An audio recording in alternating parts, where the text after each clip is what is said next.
Hello everybody, this is Fiveum, here with tangent number 4. Looking at tangent 4, it seems to be the shortest thus far. Let's see, 1, 2, 3, 4, 5. Yeah, this one's just 5 pages. Alright.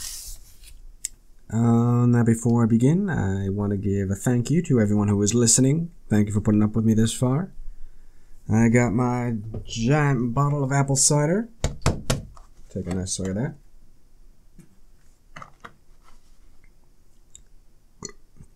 Listen to that apple cider shake. Thank you for listening. Please share this around so everyone else can enjoy. Also, feel free to give me money if you want. It gives me dopamine. I'll probably use it to buy a pizza or something. Or maybe I'll just make a terrible ad to promote my videos. Anyway, back to screaming into the void. Tangent 4. It gets worse. To me, it gets far worse when it comes to the animal kingdom. And there, again, I think men must shoulder more than their fair share of the blame. In the same sense that it is true that women see themselves as interchangeable with men, homosexualists as interchangeable with heterosexualists, children and babies as interchangeable with adults, it is also true for the most part that women believe that animals are interchangeable with human beings. Yeah, I really have no clue where he's getting this from. I believe, for the sake of appearances, they will allow themselves to be bullied into acknowledging that there is a distinction. You do realize that your cat is just a cat, that a cat is a very low form of life. Yes, pushed to the wall and having to, you know, say it out loud to a man, a woman will grudgingly admit that a human being is a human being and a cat is a cat. But she is certainly not going to be amenable to exploring the subject to any great depth. That is, you are aware that no matter how much time and effort you devoted to doing so, you could never teach your cat to play even the simplest card game like ours. Oh, God. Has anybody ever tried to teach their cat to play cards? Crazy. That just it always comes like so well out of left field. It's like, you know, cats are less than humans. Have you ever tried teaching them to play cards?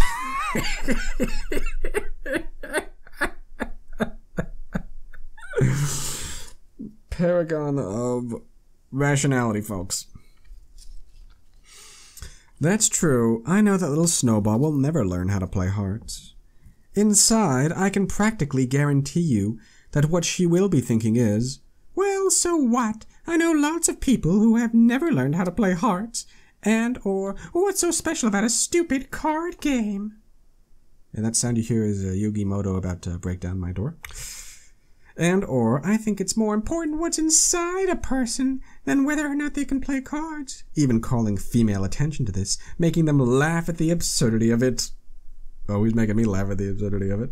I hope making them laugh at the absurdity of it. Otherwise, we are all inhabiting a circle of hell far closer to the innermost ring than I have hitherto suspected. Hey, hitherto. Now that's a fun word. Will I am entirely certain in no way modify the fact that this is the way they think, or rather, quote-unquote, think with their hearts. First and foremost, their love for little Snowball, or whatever it is, dictating the fairy tale foundation upon which their lives rest. That little Snowball and Mummy are just 2 peas in a pod. Mummy! Consider that one, if you will, gentlemen. As the comedienne Rita Rudner put it, my husband and I just got a dog. Now he's not a child substitute. At least that's what his pediatrician tells us. But at one level, you know, confined to the kitchen, the laundry room, the backyard, however inherently stupid, there is a charming, amusing, and whimsical quality to that. Less charming and less whimsical when one realizes that Women are out in the workforce now. Many of them occupy positions of authority, and they are allowed to vote. Sensitive as the antenna on an ant, as the average feminist is to the slightest nuance or hint of depredation, however inadvertent, which might in any way cast aspersions on her inviolate status as citizen and fully fledged human being, still it is the pleasure, nay, the pride of many, many, many of them to refer to themselves as the mummy of feral and insensible beasts, and to kiss on the mouth a creature which uses its tongue to keep its anus clear of feces.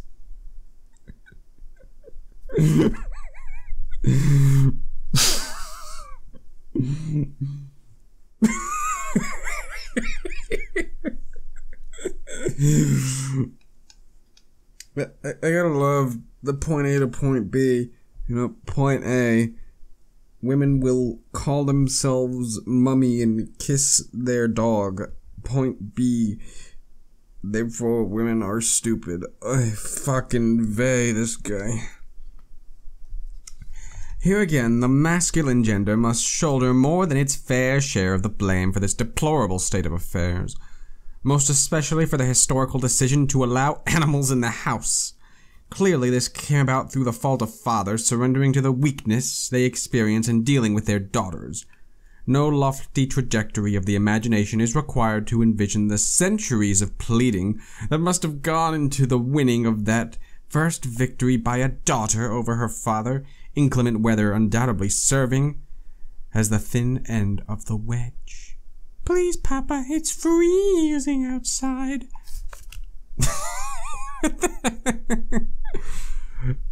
I really need to know where he just asserts this shit from. It's gotta be a hilarious source. I mean, let's be honest, there's no source. He's pulling this shit out his ass, but still. And in the succeeding years, the rest of the civilizational barricades between man and beast falling like dominoes. Well, alright, just this once. Clunk. Well, alright, but he stays in the entryway. Clunk. Well, alright, but keep him in the kitchen. Clunk. Well, alright, but keep him on the hard wood. Clunk. Well, alright, but he has to stay on the floor. Clunk. Well, alright, but he has to stay at the foot of the bed. Clunk. Well, alright, but he has to stay on top of the covers. Clunk. You know, I've heard of some dumbass slippery slope arguments, but, I gotta say, I've honestly never heard of letting animals stay inside as pets as somehow indicating any sort of fall of civilization. I honestly wouldn't be surprised if we've kept animals indoors for ever, you know, ever since we first domesticated them, I guess. Who can doubt that we're only a generation or two from, well, alright, but don't give him the good china. Let's see, that this is from, I mean, this would have been from the 90s or so. So, yeah, I think it's been at least a couple of generations since this was written. I would, well, last I checked, unless you're like really, really rich and just like blowing money on weird shit, you're not going to be giving your pets the good china to eat from. It's not hard to see the question that the first capitulating father asked himself, and which each successive father asked himself as successive societal barricade fell. Where's the harm? The harm, I believe, as we are seeing now, is that women quite literally don't know whether they are human beings or animals. Nature reflects, and there is, to me, a fundamental danger to society in the undeveloped, tactical, emotion-based female quote-unquote mind staring lovingly into the eyes of a feral beast, which derives interchangeable pleasure from eating, sleeping, and licking feces from itself. And with that female mind identifying her, itself, with that feral creature, and, the crux of this part of my thesis, persuading herself that she has more in common with a feces-licking creature than the opposite gender of her own species, or seeing herself as having just as much in common with feral beasts as with men, or seeing herself as a mediator halfway between man and beast, or seeing herself as an ambassador to the world of men from the animal kingdom. Okay, I get it, dude. You don't like dogs. Okay, I mean, I'll be honest. I'm a cat person. I prefer cats. You know, horses freak me out. I don't like horses, but I'm not gonna fault anyone who likes other animals. But seriously, dude, relax. It seemed, you know, I'm gonna say this strikes me almost as a textbook example of projection, namely because it's very clear that this man just sees any woman giving affection to an animal and just automatically assumes that that woman cannot tell the difference between themselves as a human and their pet as an animal. I say projection because this guy, Dave Sim, can't seem to tell the difference between any sort of affections. Any affection given to a pet, it must be the same as an affection given to a friend or to a loved one. All to me are sickening realities to contemplate. All that is unknown is the numerical percentages of womankind's members who mentally inhabit each of the four skewed outlooks. What if? What if, gentlemen, only 3% of existing women genuinely consider themselves to be human, and 97% consider themselves to be animals or part animals? You think I'm being an alarmist.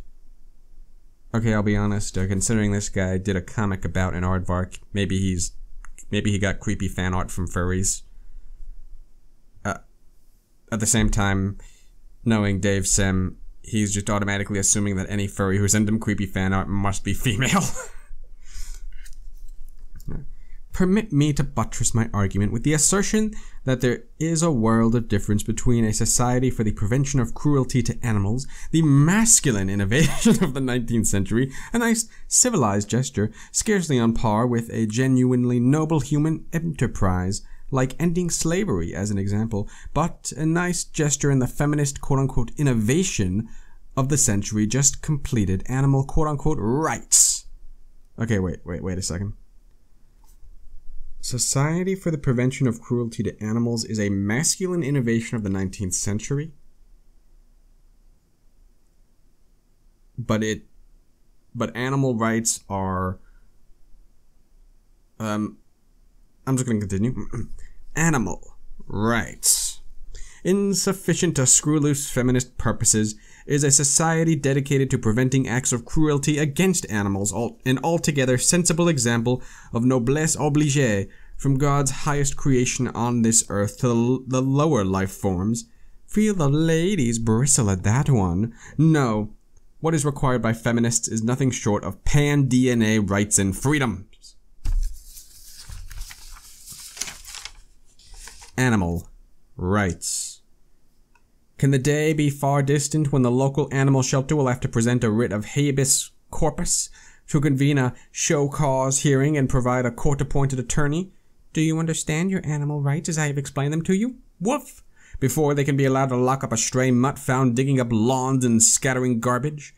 Clearly, when womankind sets what passes for its mind upon crowding the center, it seizes upon anything and everything. Homosexualists, babies, children, cats, dogs to do so.